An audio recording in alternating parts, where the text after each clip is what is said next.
kita ulang dulu subscribe yang tadi coba. Jangan lupa like, comment, and scrub. Scrub. Jangan lupa like, comment, and subscribe. Tafsir bahwa Istana Sriwijaya itu berada di bawah PT Pusri.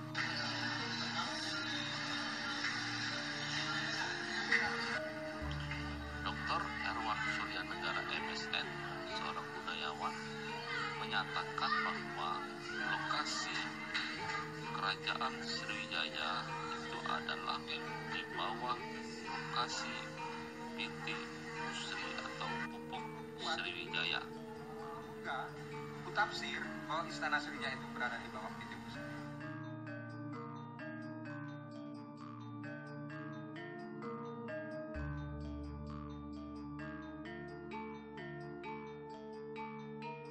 Ini sudah sesi terakhir ya.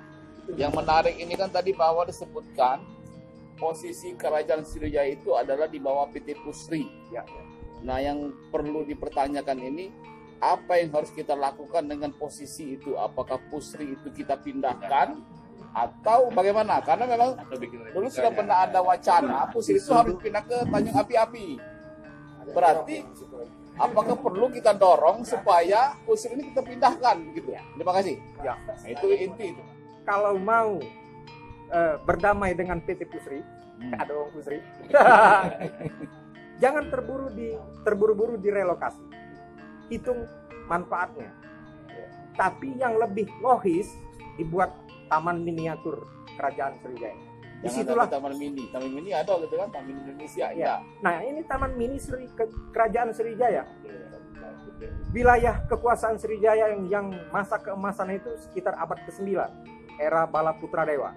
Itu sebabnya nama museum negeri kita dipakai nama Raja atau Bala Putra Dewa, karena dia raja yang masa keemasan Sriwijaya. Abad 9. Masa itulah wilayah kekuasaan Sriwijaya paling luas. Masa itulah Sriwijaya berperan internasional. Nah, kita bangsa Indonesia hari ini apa peran internasional? Cuman konferensi Asia Afrika. Di Bandung. Ya, selesai ya pertanyaan yang tadi dijawab. Pertanyaan adik tadi soal bahasa, teknik, dan lain sebagainya.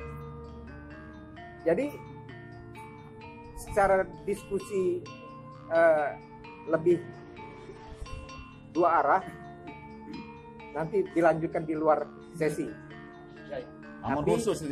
Tapi jawabannya itu, kita butuh kawasan terbuka untuk mencetak sumber daya manusia. Kita di Sumsel ini miskin sumber daya itu. Bagaimana kita mau melaksanakan undang-undang yang baru, undang-undang pemajuan kebudayaan, 10 pokok undang-undang pemajuan kebudayaan. SDM-nya kita tidak punya. Nilai-nilai Sriwijaya itu bukan hanya di Palembang, ada di Uluan. Agak dulu, selesaikan dulu pertanyaan. Yang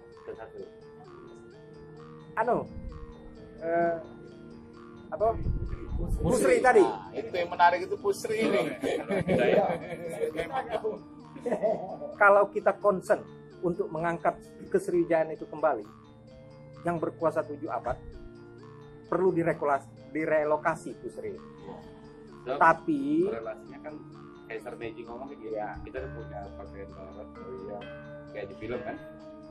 Tapi kita harus ingat kita dapat asal dari mana. Itu harus diingat dulu kan. Untuk bagikan marwah kita tadi. Namun banyak hal yang perlu direkonstruksi, karena Sriwijaya itu sudah banyak dirusak. Bukan hanya rusak oleh masyarakat, pemerintah daerah pun ikut merusak. Kesultanan Palembang juga merusak, sehingga generasi muda tidak melihat kesriwijayaan itu di hari ini di Palembang. Tadi Candi Sriwijaya sudah jadi makam kesultanan, Candi Welang sudah hilang, sudah jadi makam keluarga. Padahal itu Candi Sriwijaya, namanya bayi candi. Bentar lagi Bukit Siguntang akan jadi makam. Nah, jadi kembali ke pertanyaan Naksir tadi, untuk kesriwijayaan harus direlokasi. Namun karena ini terkait dengan ekonomi, tidak boleh terburu-buru. Apa manfaat besarnya kalau direkonstruksi Istana Sriwijaya?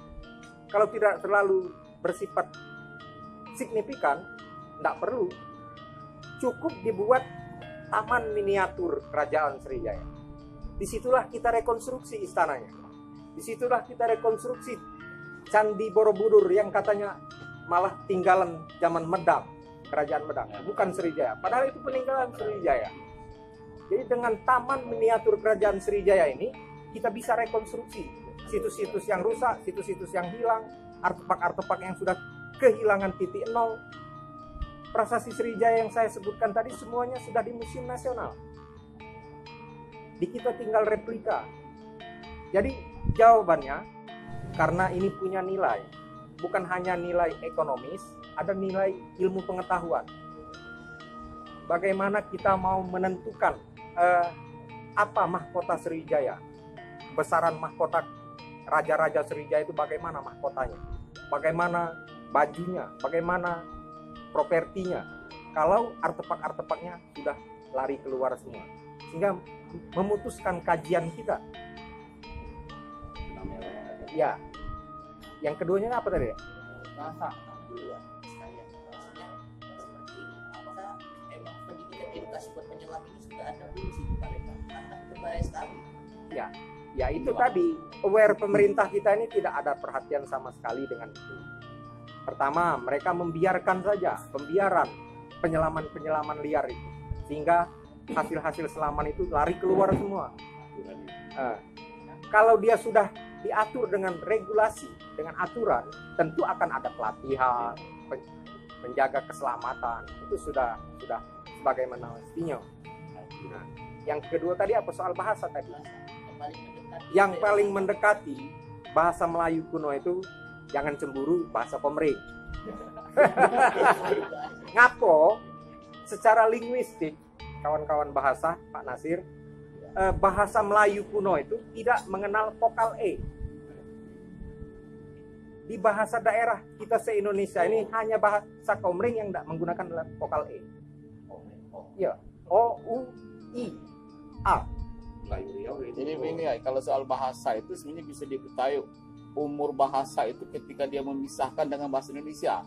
Itu namanya mengukur dengan kosakata Swades. Ya, itu urusan kamu. Ya. Urusan kamu dalam bahasa. Tahu jadi Ya, itu. ya, kaget itu perlu menjadi suruh mahasiswa untuk meneliti. Karena mahasiswa kita ini banyak yang tidak meneliti itu. Nilai-nilai kelokalan itu. Keturunannya. Tadi kan Oh iya. Telaga Batu tadi ada itu. Ini Ya, nama-namanya. nama-nama raja. Nama-nama jabatan, bukan nama Ya. raja. Iya, nama jabatan tadi. Keturunan yang ada sekarang. keturunannya sampai sehari ini blank. Ya. Karena raja-raja Sriwijaya, Masih foto yang lain kan ada kayak Yaman gitu. raja-raja Sriwijaya itu tidak seperti di Jawa dipahatkan, dipatungkan sebagai dewa. Kalau di kita itu arcanya arca Buddha, bukan arca Raja Sriwijaya. Raja Siak kan itu kan. Nah, gitu ya kan. Nah, dalam naskah-naskah tertentu ada yang menunjukkan hubungan genealogis antara Jawa dengan Sumatera ini, dengan Sriwijaya ini. Di mana? Kenapa Gede Ing Suro membuat Kuto Gawang di daerah Pusri? Karena dia ini masih garis keturunan Gede Ing Suro ini, sehingga dia menempati Kuto Gawang. Sementara keturunan yang lain, pendatang yang lain, Aryodila tidak di Kuto Gawang. Artinya Ki Gede Ing Suro ini yang punya garis silsilah genealogi. Terus guys, yang korelasinya antara batang kan di Bungsu. Pelabuhan besar jumlahnya kurang lebih 14 bandar pelabuhan. Artinya secara ekonomi kita waktu itu kuat. Itulah sebabnya kenapa Nalanda India, rajanya yang terakhir menyerang Sriwijaya. Ada rasa iri terhadap Sriwijaya. Padahal pada awalnya masa Bala Putradewa, Raja Sriwijaya memberikan bantuan membangun vihara di Nalanda. Nah, pada raja terakhir dari Nalanda ini, Rajendra Chola, menyerang Sriwijaya. Yang diserangnya apa? Bandar-bandar pelabuhan. Artinya, Rajendra Chola sudah tahu untuk meruntuhkan suatu negara itu diserang ekonominya. Dan itu dipakai oleh bangsa modern sampai hari ini. Kita lihat ekonomi kita sampai hari ini terpuruk karena diintervensi oleh bangsa asing. Jadi sebenarnya secara ekonomi pun, ilmu ekonomi pun sudah bisa kita pelajari dari masa Sriwijaya. Belajar demokrasi kita bisa belajar dari Sriwijaya. Tidak perlu ke Yunani, tidak perlu ke Romawi. Nah, itu yang menjadi pesan kita hari ini. Selain bahwa Istana Sriwijaya itu sesungguhnya berada di bawah PT Pusri, adalah nilai-nilai Sriwijaya. Sriwijaya itu sudah dikaji berpuluh tahun. Mungkin kajian-kajian itu biarlah para ilmuwan. Yang terpenting hari ini dan ke depan itu, apa manfaat Sriwijaya, kesriwijayaan itu untuk hari ini dan ke depan, itu yang penting. Bukan mempersoalkan di mana istana, di mana pusatnya, tapi yang terpenting itu apa manfaat kesriwijayaan yang pernah berkuasa demikian besar itu bagi bangsa Indonesia yang sampai hari ini masih terpuruk.